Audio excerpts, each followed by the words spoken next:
கோவையில் ஐயா ஜிடி நாயுடு அவர் பேரே இந்த 2000 கோடி ஏறக்குறைய 1750 கோடி கிட்ட அரசு காசை செலவு பண்ணி ஒரு மேம்பாலம் கட்டியிருக்கிறார். அதற்கு ஜிடி நாயுடு என்ற பெயர் வைக்கிறார். நாயுடு என்பது சாதி பேர் இல்லை, சயின்டிஸ்ட் பேர் என்பதை நான் இப்போதுதான் நான் அவர்கள் சொல்லி அறிகிறேன். எப்படி இருக்கு பாருங்க, நாயுடுங்கிறது சாதி பேரம். சீமானுக்கு மட்டும் அது சாதி பேர் என்று தெரிகிறதே.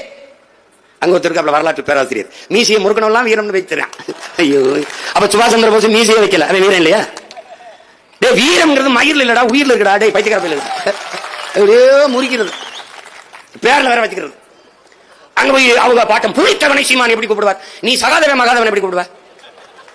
சகா வாங்க மகா அப்படி கூப்பிடுவா? வரலாற்றுல எனக்கு ஒரு பாட்டு இருக்கான், வந்தியத்தேவன். அவனை வா வந்திம்பியா, வா இருக்குந்திம்பியா. ஏன்னா டே உங்களை ஏன்டா இப்படி போய் இப்படி திரியிறிய? ஒருபடி எச்சிச்சோருக்கு எம்பிட்டா பேசுறீங்க நீங்க?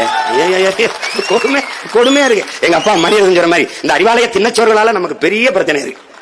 நீங்க தான் போய் பொழைச்சிட்டு போங்கன்னு விட்டோம்ல, அப்புறம் அங்க போய் புலித்தேவனை எப்படி சொல்ல? பைத்தியக்காரன் பேரே புலித்தேவன்டா, வந்தியத்தேவன் மாதிரி புலித்தேவன். நாயுடு என்பது அது வந்தது சாதி பெயர் இல்லை, அது விஞ்ஞானியின் பெயர். என்ன கண்டுபிடிச்சாருன்னு கேட்டேன், அதைத்தான் தேடி கண்டுபிடிச்சிருக்காங்க.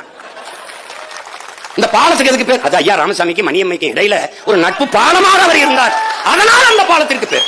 இதை நான் சொல்லல, எங்க மாமா காங்கிரஸ் கட்சியில் இருக்காங்க, திருச்சி வேலுச்சாமி எங்க மாமா, அவங்க தான் வச்சு அந்ததுக்காக நன்றி கடனுக்கு வச்சிருப்பாங்கன்ட்டு, அதனால அவரை போட்டு மொக்கிறாங்க. இந்த நான் சொல்றேன், என்னை பார்ப்போம் எதற்காக பாலத்துக்கு பேர் வச்சா? அவர் தான் அதை கட்டி கொடுத்தாரு, பள்ளிக்கூடத்து. அது வை நான் கேட்டேன்னா துரைச்சாமி தானே பேரு, துரைச்சாமி கோபால்சாமி துரைச்சாமி பாலம் அப்படின்னு ஒரு பள்ளிக்கூடம் ஒரு கல்லூரி வச்சுட்டு போ. நீ வன்மையா செய்கிறாய். ஏவா வேணு பொதுப்பணித்துறை அமைச்சராக இருப்பதால் நீ உன் அடையாளத்தை நிறுவுகிறாய். என் நிலத்தில் என் தனத்தில் நீ உன் அடையாளத்தை நிறுவுகிறாய்.